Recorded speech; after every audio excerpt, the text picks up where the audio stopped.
Welcome to Family Guide-Ons, the podcast created by military spouses for military families. We're the ones holding down the home front during deployments, state activations, and everything in between. Here we have an honest conversation about the realities of military life, the highs, the hard moments, and the strength it takes to keep moving forward.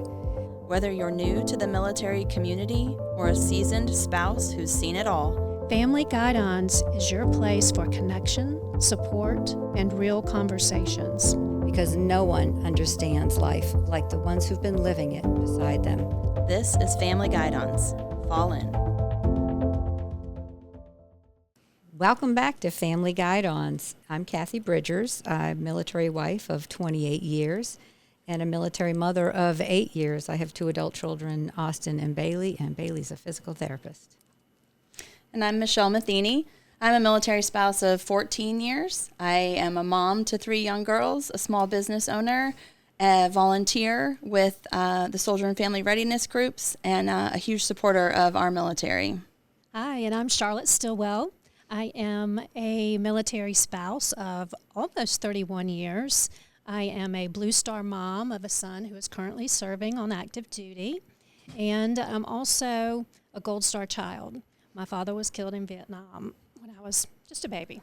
And we'd like to welcome you back to today's episode. A lot has happened since we were last in the studio, and we just felt like it was important for us to pause our previously announced topic just for a few weeks and go over and to discuss some of the things that are happening in our lives. There's no doubt that we are living in some unsettling times at home and across the globe. And while our service members are prepared and well-trained for their mission at hand, as family members, there's no real good way to prepare for the uncertainty that comes along with their call to serve. Today's episode is titled Holding It Together at Home, Coping with Deployment Stress and Anxiety. So we're here to just remind you that you're not alone in what you're facing and the challenges that you're facing right now, especially if you have a loved one that's deployed. I've sent my husband off to 9 combat missions, and so I understand how it is to try to keep that emotional stress from bleeding over onto your kids as you're trying to take on the responsibility of mom and dad, and also trying to figure out how to run the household by yourself. I also understand what it feels like to send off your adult child.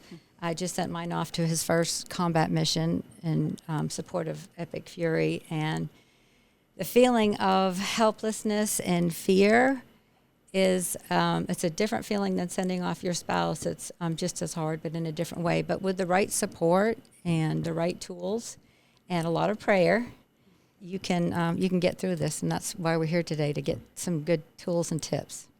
Absolutely. So we have all done this in various forms over the years, but although we get through it, that doesn't mean we are experts by any means. So we have brought in an expert today, and we are really excited to have Lisa Mustard here with us. Lisa is a licensed marriage and family therapist, and she's the psychological health program manager for the South Carolina Military Department. So she's going to talk to us about practical coping tools, parenting support, emotional health resources, and just kind of how to navigate the uncertainty of the times when your service member is away. So thank you so much for being here with us today. Well, thank you for having me. I'm honored to be a part of supporting our South Carolina military. So thank you, ladies. And we also, as we talked about this, recognize that this is a huge topic that we wanted to devote the time to that it deserves. So we're going to go ahead and plan to break this up into 2 episodes. So we'll get started today, and then we'll finish up in our next episode. So if you're tuning in today, please make sure you listen for that next one as well. So I think one of the biggest things in my mind to start with is just trying to help people understand, who maybe aren't familiar or who haven't done it yet, understand the stress that comes with a deployment. Sometimes way in advance. Sometimes you get, 24 or 48 hours notice. So I also think there's a lot of emotional whiplash that happens in those first weeks or month when they're gone. So what do you feel like some of the most common feelings that spouses or family members experience that you hear about, during that initial time? Oh, I think it runs the gamut of, sadness and maybe anger and already grieving that they are leaving, not knowing what's to come, fear of the unknown. There's no right or wrong, I think, feelings to have about it, because it's going to be different for every person, and every family's going to handle it differently from what I've experienced. But the emotional whiplash, I think that's a great term. And what that really, I think, means is there's a mix of, relief and then exhaustion and then an unexpected emotional drop. Because as you're getting ready for the soldier or service member to deploy, you're going through all these, you're getting ready, you're doing all the things, you're staying busy, you're distracting yourself. Then they go, then you're relief. And then you realize you're so exhausted from getting everything ready, and then eventually you kind of drop from that. So, and I think a lot of people don't expect that. They don't expect that drop, and that's where maybe you're at home one day and your service member is gone, and your kids are in school, or you're at work, and you're just like, why do I feel like this? So I think there's a lot of that happens for people. Yeah, I definitely remember that from when Bill left. A few months ago, that you get to the point and people are kind of like, oh, are you like so nervous or so sad that he's going? And you get to the point kind of where you're like, I'm just ready for it. Like, we've done all the things. I'm tired of talking about it. I just want it to start so that it can be over. But then once they're gone, it's like that initial sadness that you have to process through. And having kids makes it so much different, seeing how they process it. Right. I have 3 kids and they are very different. And they have processed it very differently. Some of the normal reactions that you expect of the sadness. And then from one, it was kind of like I don't want to say indifference, but like a head in the sand, right? Like, we're not even going to talk about the fact that he's gone. Like, there are no tears. There's no anything. Like, she doesn't understand what everybody else is so upset about, because she's just living life like nothing is happening. Yeah. And then it took her a couple of months, honestly, to say for the first time, I miss Daddy. Like, I'm sad about this. And so I'm like, everybody processes it differently. Absolutely. For sure. Mm-hmm.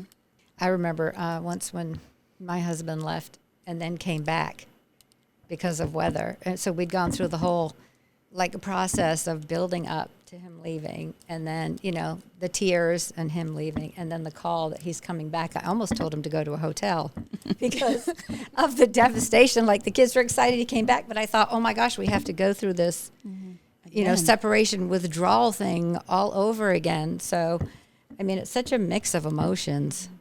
I'm curious what you see. Like, how do you think those feelings show up differently for kids versus spouses versus parents of a soldier?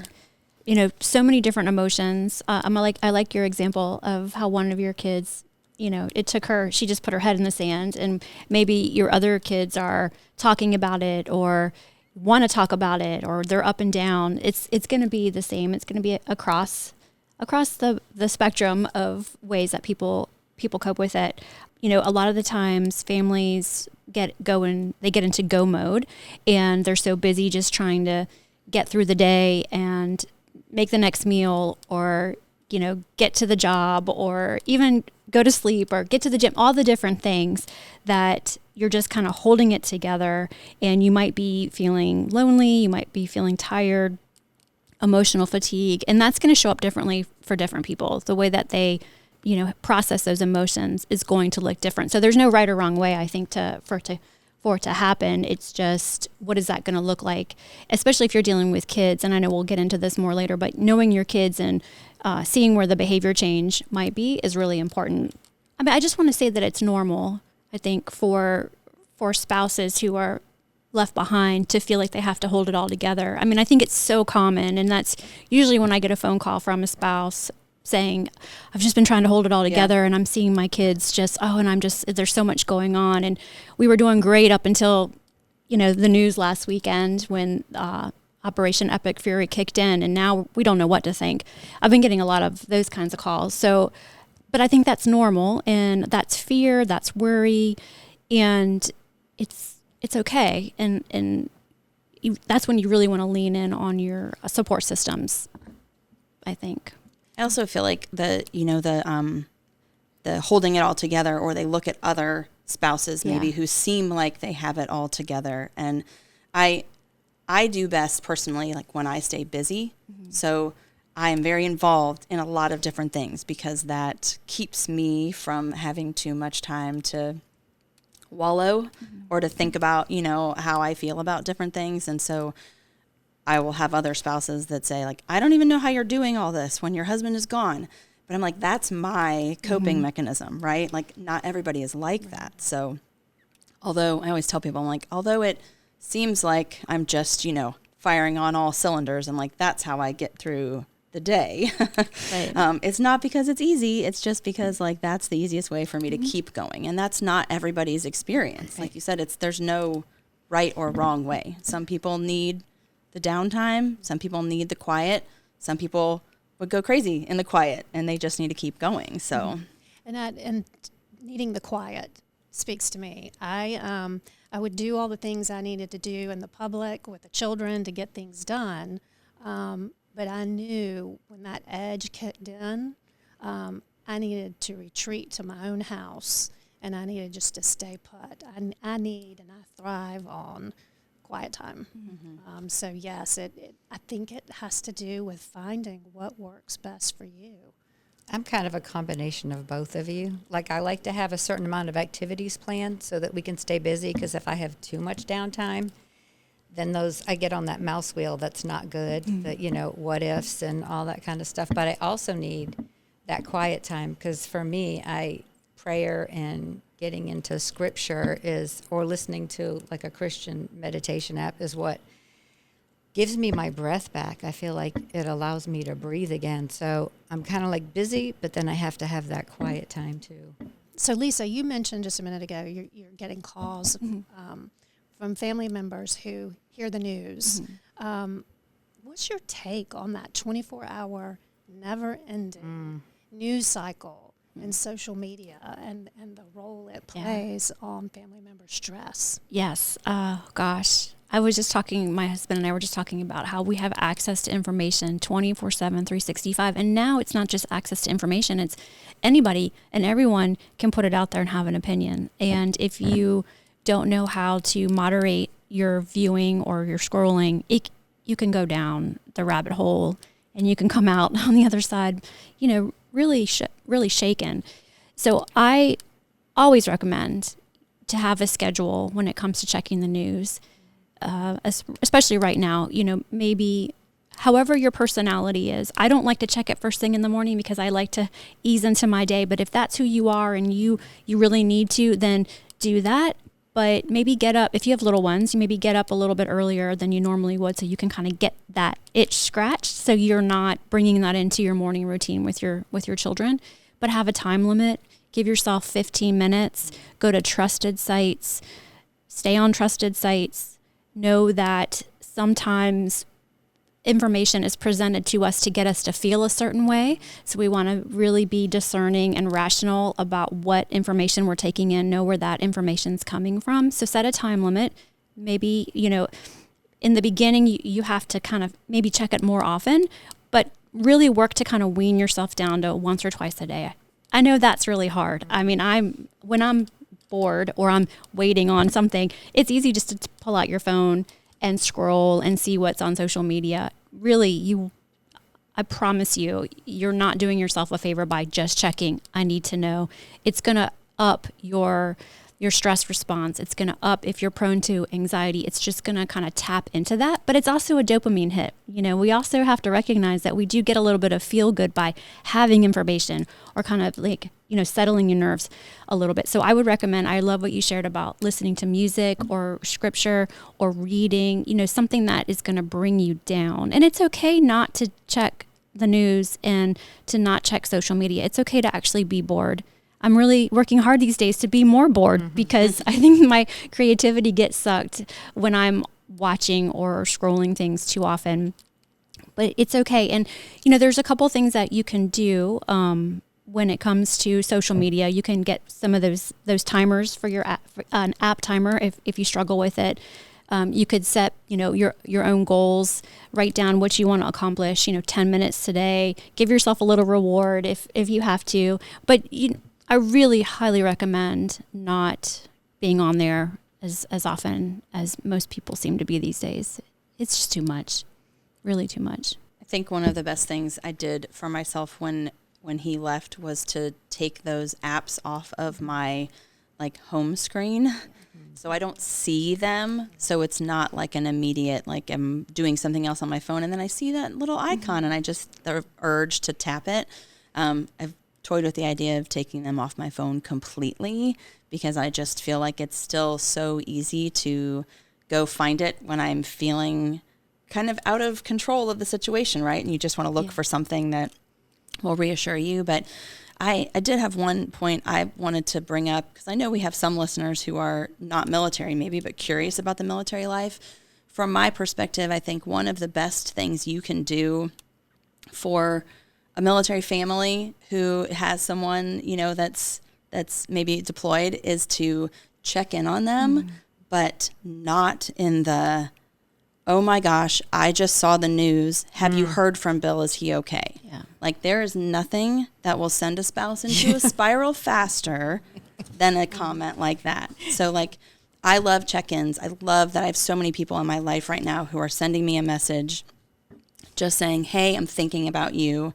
Hope you're doing okay.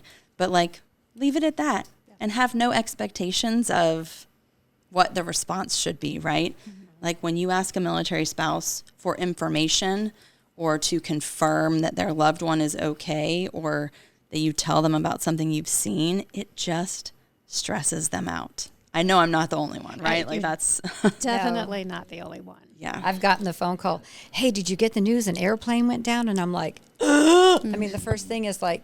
if I haven't heard is panic. And if I have heard, I'm already in a panic searching to find out where it is and who it is. But then I have the person that will go, hey, how you doing today? Anything going on? And I know that they've seen the news, but they're trying not to panic me. And I just appreciate that approach so much more checking on my emotions, how I'm doing than, Right. have you seen, which Yes. is just not a good trigger. No. No, Can't imagine. several times. Yeah. Yeah. And just that's a really good point. And something that I wanted to say maybe earlier was, when a soldier deploys and it's that initial first week or two of the family kind of getting used to the soldier being gone or the airman being gone, when as a friend of somebody who who's a civilian who has friends who are military families, everybody wants to check in with you in the beginning, but they forget about you at 6 weeks. And that's something that I notice for families as well. It's really important for friends to check in 6 weeks later, 3 months later, because that's kind of when you're in the thick of it and you almost feel a little bit forgotten about. And I've seen that with families too, and I think that our civilians need to know that families are carrying so much, you're in a deployment too. You're not just at home, hold down the fort, you're dealing with a deployment of your own. So I hope civilians out there will realize that and check in, not just the first week or the second week, but 6 weeks and then 3 months and so on. I think that's really helpful. Yeah, for people. absolutely. Lisa, and friends, I had friends do just that.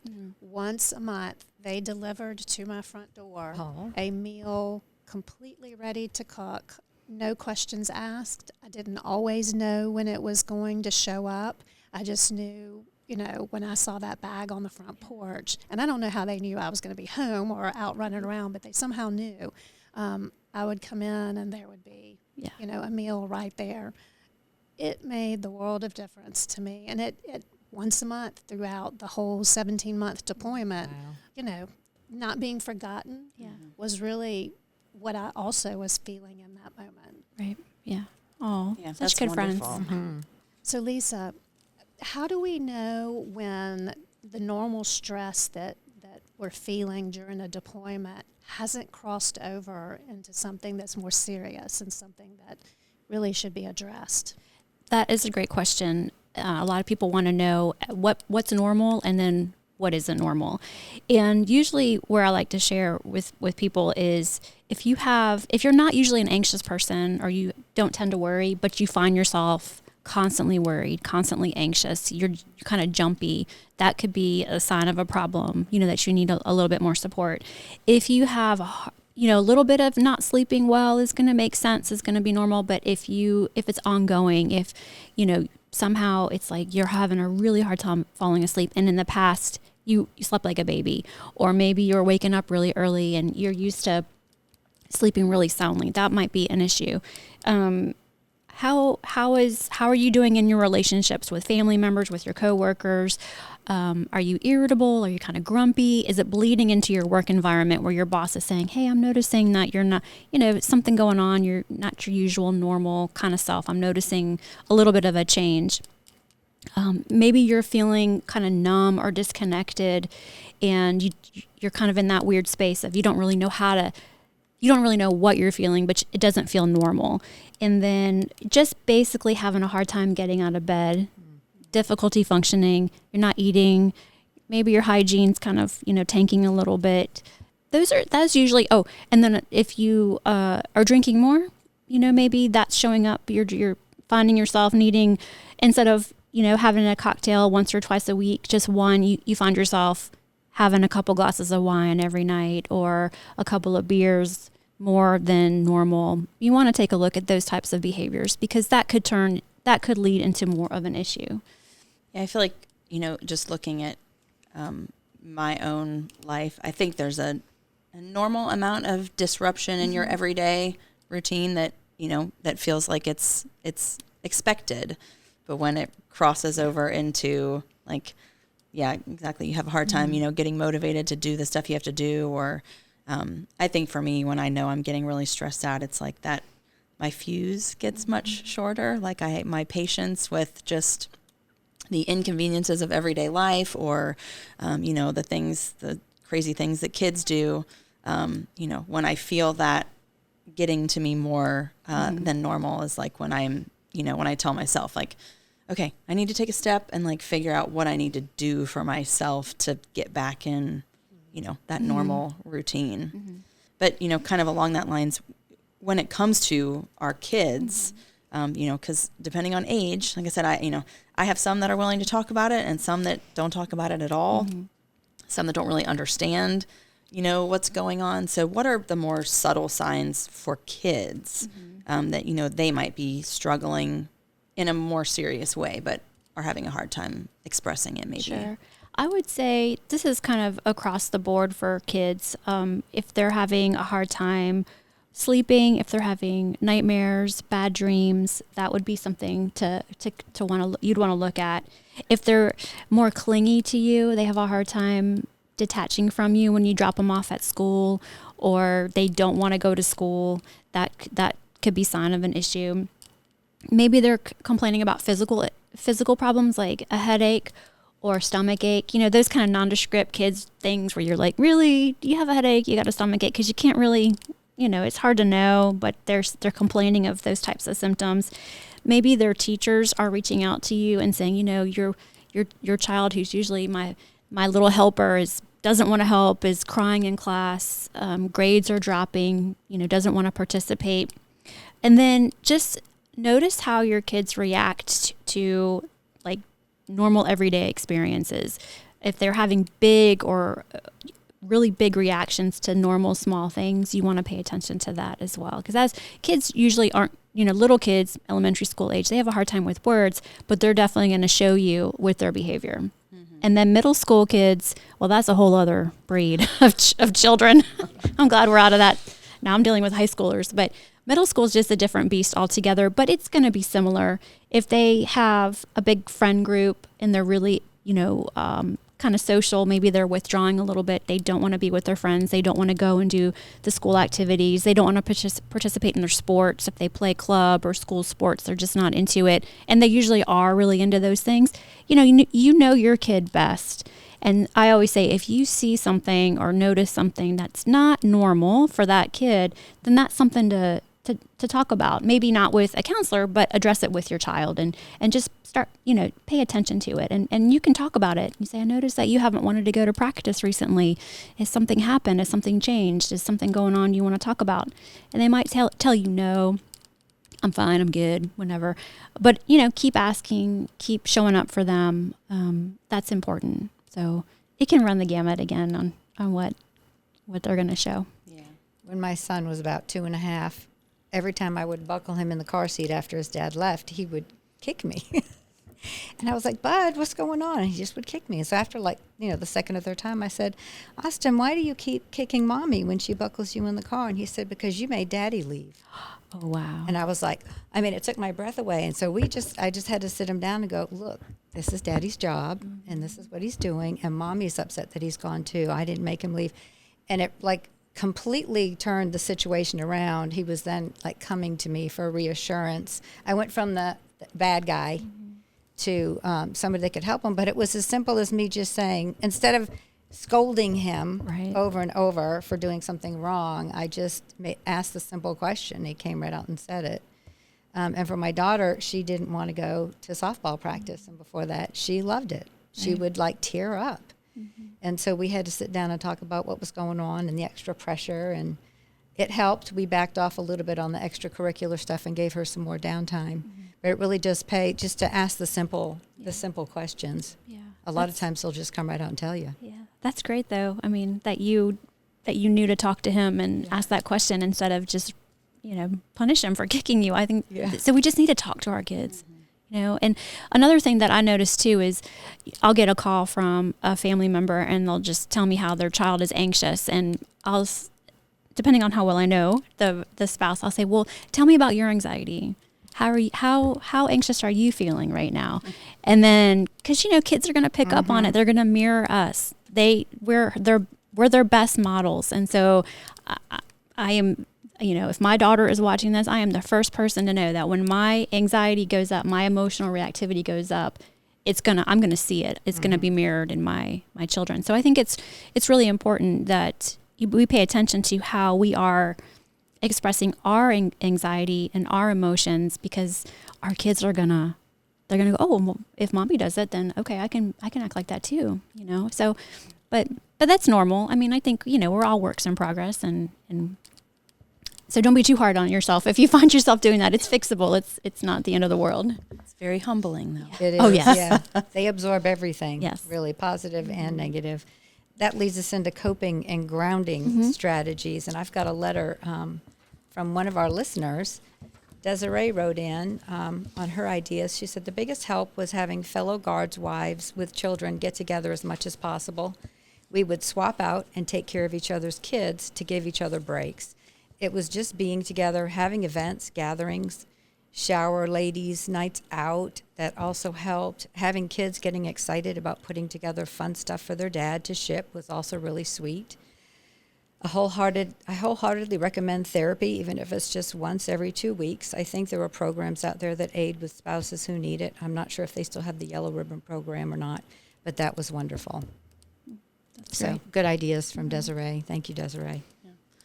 I think I've mentioned this in a past episode, but I think the community part, is so important in a deployment. And depending on your branch or your, situation, whether you're active duty or National Guard, that may be easier or harder. But you got to find those people somewhere, because as wonderful as your civilian friends and family are, they just don't understand it. There is no way to understand it unless you've been through it. So I feel so blessed that our family, has people that are close around us, physically close, that are in the same situation. Mm-hmm. So I've started a monthly coffee date with one of the spouses from Bill's unit.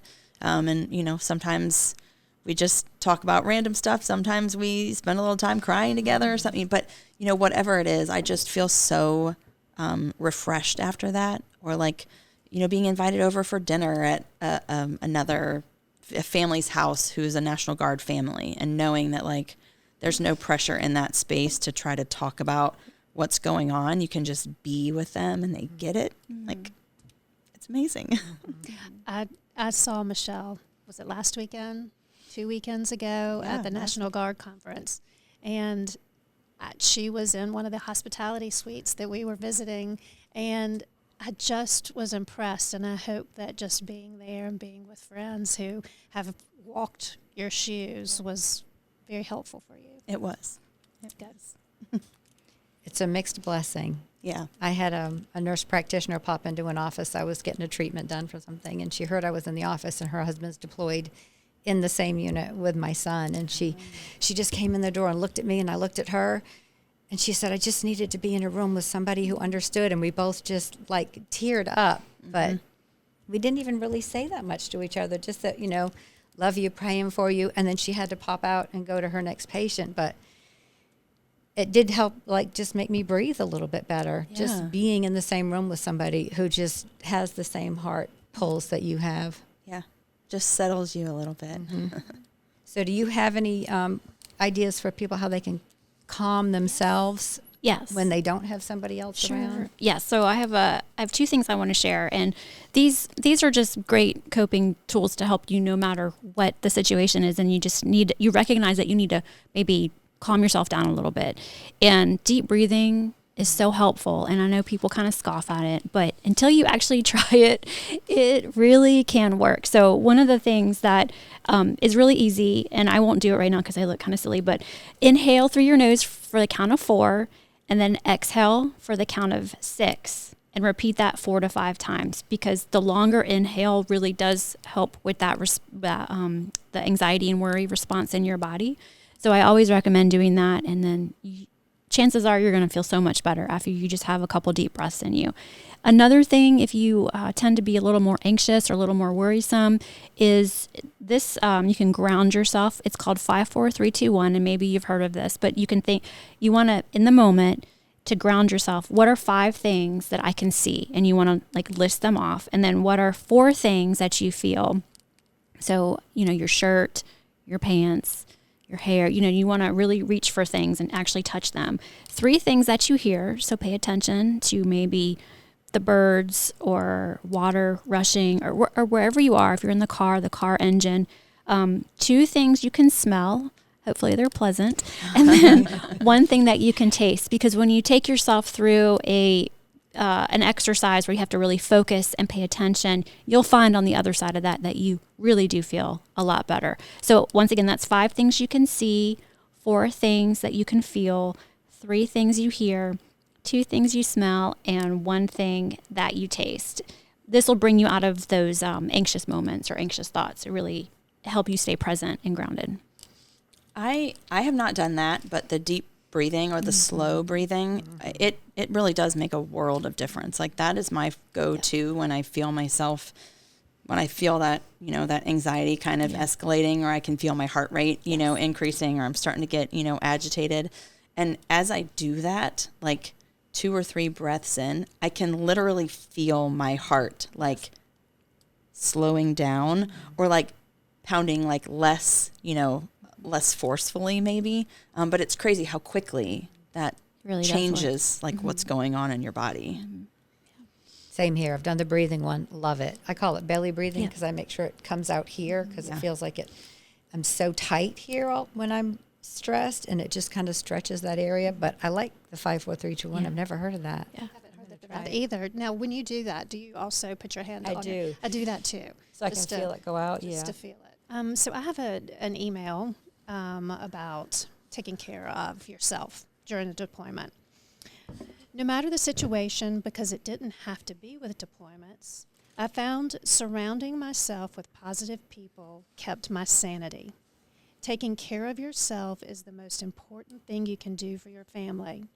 My faith is strong, and that was and is an important part of making it through daily life for me. Keeping healthy is the other key to keeping your mental health in check.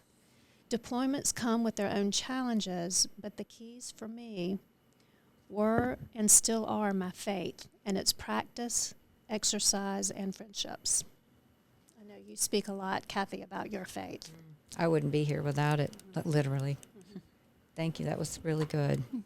I do think that speaks kind of to, the routine. So, you talked about the quick, the recovery stuff, right? Like when you're really feeling the anxiety. But are there certain routines or habits that you feel like are most helpful when you're in a prolonged, like stressful situation, like a deployment that may last for, 3 months or 10 months or 12 or whatever?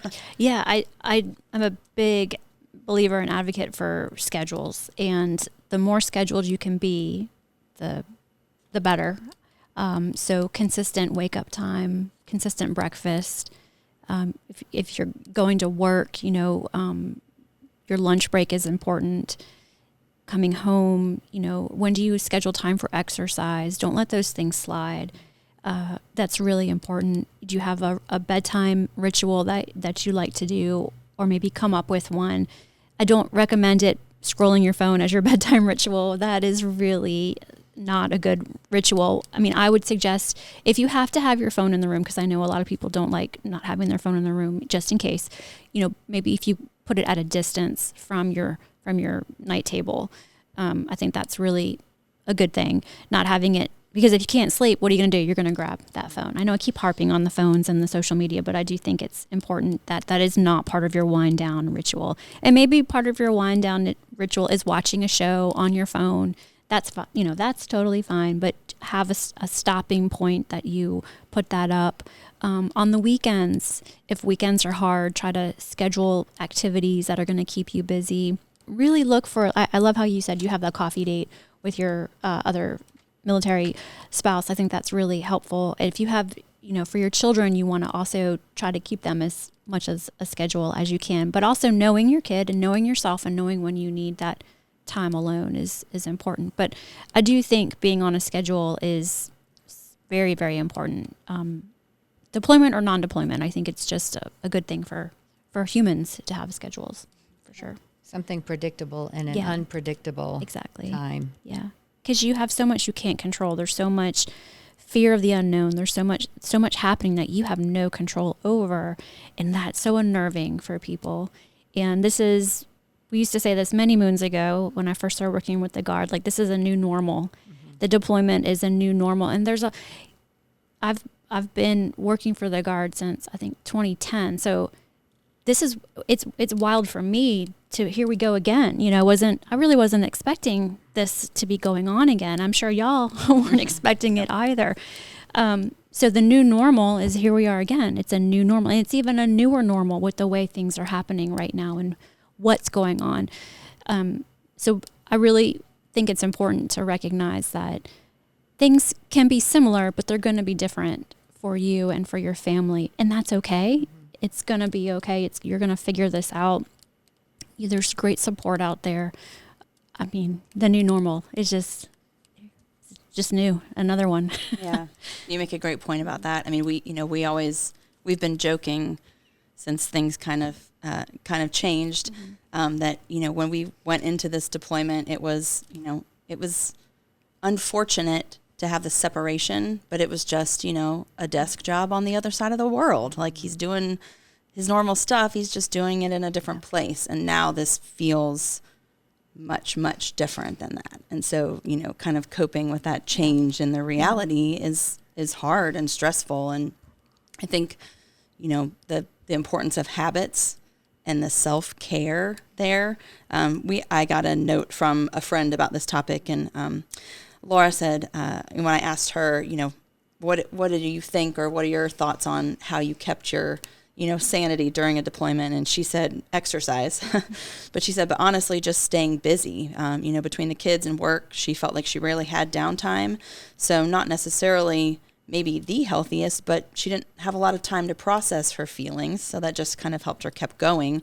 But she also made a good point that I think it's important to recognize that it feels very selfish as a mother, even without a deployed spouse, to take the hour or hour and a half to exercise, to spend the money for the gym membership or the child care, or, if exercise is not your thing, whatever that hobby or habit is that keeps you grounded and keeps you feeling like yourself. And I think whether you're a mother or a father at home taking care of the kids, or a parent of a soldier who's taking care of grandkids, or whatever that might be, to really emphasize your self-care, because you cannot take, I mean, we've talked about how much, kids and other people absorb your energy. Like, you can't take care of them if you're not taking care of yourself. And that just really resonates with me.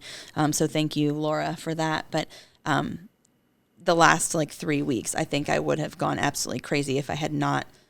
I had a few days in the beginning where I kind of, wallowed, and then it was like, okay, I've got to get back to my basics. And so that was getting back to the gym, starting each morning with, a song, a worship song, devotional podcast that I really like, and just doing those little things so that I didn't fall into the routine of going home and sitting down and just being like an unproductive, worrying lump.